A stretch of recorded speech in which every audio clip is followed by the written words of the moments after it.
Tonight on City News at 6. Exam time causes you or your children anxiety, much like Natasha. Listen up. Peter Kim with some ways to reduce the workload worries. Overwhelming. It's all crunched into one. Things pile up and you just get stressed. Anxious students can find relief in 7 easy steps, according to the Tutor Doctor, Frank Milner. The first tip is to actually get your anxieties down on paper. Get the fears out and actually write down, I am afraid because. The second tip would be to come up with a positive response to that.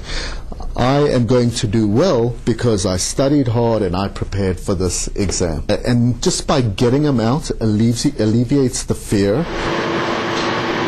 Tip number 3 is staying physically fit. Studies showed there's a direct correlation between physical fitness and kids doing well in school. To get into the spirit of test taking, we thought we'd turn the rest of this story into a test. Tip number 4 is eating healthy. So which of the following foods should you be avoiding? Is it A, carbohydrates, B, processed foods, or C, chocolate? The answer is B, processed foods. Processed foods are known as stress foods and should be avoided because they're high in sugar and they actually lower our energy. Getting enough sleep is tip number 5, but how many hours is enough?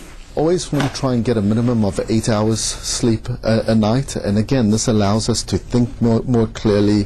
Tip number 6 relates to how one should study. Is it A, with a friend, B, in a library, or C, at night? I go to the library. It's best. Quiet.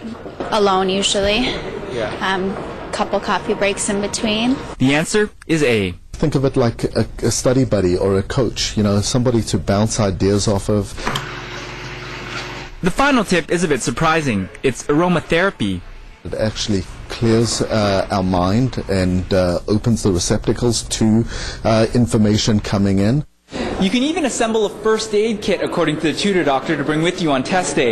You can pack everything from a notepad and pen to a healthy snack and even a scented candle. At the Ted Rogers School of Management, Peter Kim, City News. The numbers are in, and some children's charities are getting a